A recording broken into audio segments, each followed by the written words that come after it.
दोस्तों, क्या किसी ने मरने के बाद कभी आपसे बात की है? अजीब लगता है ना। मेरे परिवार के साथ यही हुआ था। सीमेंट की ट्रक आने वाली है, ऐसा मालिक ने बताया। एक बड़ा अपार्टमेंट बनाने का काम चल रहा था।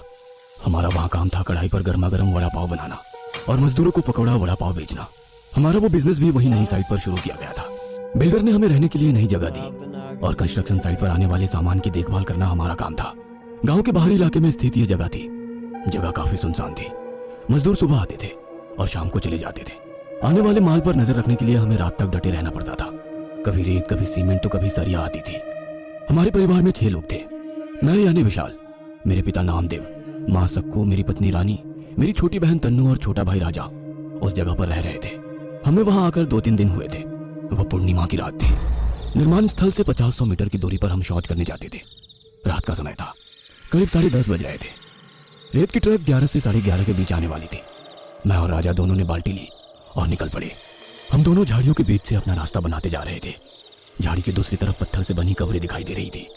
लगभग 10 से 15 कब्रें होंगी। दादा, ये शमशान है क्या? क्या इसका निर्माण पुराने ढंग है? दादा, क्या हम शमशान में रह रहे हैं? नहीं राजा, हम शमशान में नहीं रहते। शमशान दूर है, देखो यहाँ से 100 फीट की दूरी पर है। हम धीरे धीरे आगे बढ़ रहे थे कि तभी हमें एहसास हुआ कि कोई बातें कर रहा था। हमने वहां देखा पर कोई दिखाई नहीं दिया। तभी राजा ने मुझसे कहा, दादा, क्या हम थोड़ा और आगे जाकर देखें? उसी समय झाड़ियों में हलचल दिखाई दी। राजा और मैं दोनों उस हलचल की ओर बढ़ने लगे। बड़े ध्यान से सुनने के बाद आवाज सुनाई देने लगी। 2 लोग बातें कर रहे थे। विजू के घर गया था, बाहर से देखा, बहू घर अच्छे से संभालती है। मैंने आपसे कहा था ना। वासंती सही मायने में एक अच्छी लड़की है जो हमारे बाद घर की देखभाल करती है। प्रभा अभी भी नहीं बदली, वो अभी भी बुरी चीजों की लत में है। मालती एक ऐसी लड़की है जो अपने गांव का और परिवार का सम्मान बढ़ाती है। मैं जानती थी, इसलिए मैंने खेत उसके नाम पर कर दिया। 2 लोग बात कर रहे थे। वे पति पत्नी थे। पत्नी अपने पति को बहू के बारे में बता रही थी और उसका नाम गांवकर था। हमने अनुमान लगाया पर हमें अभी भी कोई दिखाई नहीं दे रहा था, लेकिन उनकी बातचीत साफ साफ सुनाई दे रही थी। कुछ दूर चलने के बाद हम दोनों एक चट्टान पर बैठ गए। बातचीत बहुत रोचक हो रही थी। राजा ने कहा, शमशान जैसी जगह में बूढ़े पति पत्नी इतनी देर रात में इस घने अंधेरे में क्यों आए हैं? उसी समय मेरे मन में एक विचार आया। हम उन लोगों को देख नहीं सकते लेकिन उन्हें सुन सकते हैं। क्या ये असली लोग हैं या फिर कुछ और शक्ति है? वहीं दूसरी ओर झाड़ी में 2 व्यक्ति एक डंडे पर बैठे दिखाई दे रहे थे। राजा और मैंने दोनों ने पीछे मुड़कर देखा और वो गायब हो गए।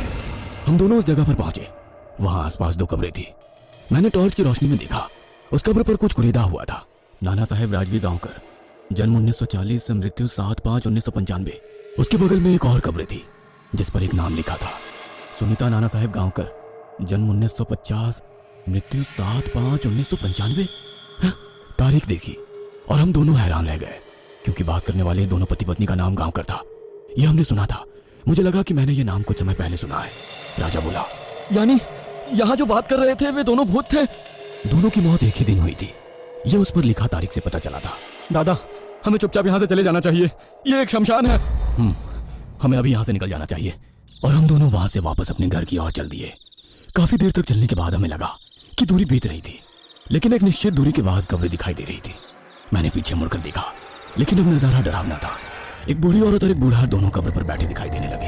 मैंने राजा से कहा, जल्दी करो, पीछे 2 लोग हैं, हम शायद छलावा में फंस गए हैं। राजा और मैं दोनों घास के रास्ते अपने घर की ओर अपना रास्ता बनाकर निकल रहे थे। जब घास खत्म हो जाती तो कब्रें फिर से दिखाई देती और पीछे मुड़कर देखता तो 2 बूढ़े कब्रों पर बैठे दिखाई देते थे। 1 घंटे तक ये खेल चलता रहा। अंत में हम दोनों थक गए और एक पेड़ के पीछे छिप गए। वहीं हमने बाकी 2-3 कब्रों को थोड़ा हिलते हुए देखा। वो भी बोल रही थी। अगर आपने माँ और पिताजी की बात सुनी होती तो ऐसा नहीं होता। माँ और पिताजी की वजह से ही हमारी जान गई है, ये बोल मत मालती। इस बातचीत को सुनने के बाद मुझे एहसास हुआ कि ये इस गांवकर परिवार का बेटा और बहू है, लेकिन कब्र की बात करना मन को रास नहीं आई। राजा इतना डरा हुआ था कि उसे समझ नहीं आ रहा था कि क्या करे। वह कानों में उंगलियां डालकर बैठा और कहा, मुझे कुछ सुनना नहीं है। दादा, भूत हर जगह है और हम वही कर रहे हैं। इस शमशान से निकलने के लिए कुछ तो करो। हम अजीब चक्र में फंस गए हैं, इसे छलावा कहते हैं। इस समय को बीत जाने दो, फिर मौका मिलते ही हम यहाँ से निकलेंगे। 2 घंटे बीत चुके थे। हम कितना भी चले, हम उस कब्र के पास ही पहुंच जाते थे। हमने मालती और उसके पति और उसकी सास की बातचीत सुनी थी। ये सोचकर कि समय समाप्त हो गया होगा, मैं चलने लगा। कुछ दूर चलने के बाद मैंने घर देखा। हम अपने घर पहुंचे। घर के लोग इंतजार कर रहे थे। हम दोनों को देखकर उन्होंने कहा, अरे तुम कब से चले आ रहे हो? ट्रक आकर चला भी गया। राजा ने बाबा को गले लगाया और कहा, बाबा, हम दोनों बाल बाल बच गए। हम दूर शौच को चले गए थे। वहाँ बहुत सारी कब्रें हैं। हम एक शमशान में रह रहे हैं। हमने उस जगह पर कई कब्रें देखी। वे आपस में बातें कर रही थी। हमने वहाँ से निकलने की कितनी कोशिश की, फिर भी हम घूम फिर के वापस वहीं पहुँच रहे थे। हमें वहाँ बोलने वाली कब्रें दिखी। अरे देर रात को ऐसी अनजान जगह नहीं जाना चाहिए, पर तुम लोग कहाँ मानते हो। चलो अब अंदर चलो। घड़ी में 1 बज रहे थे।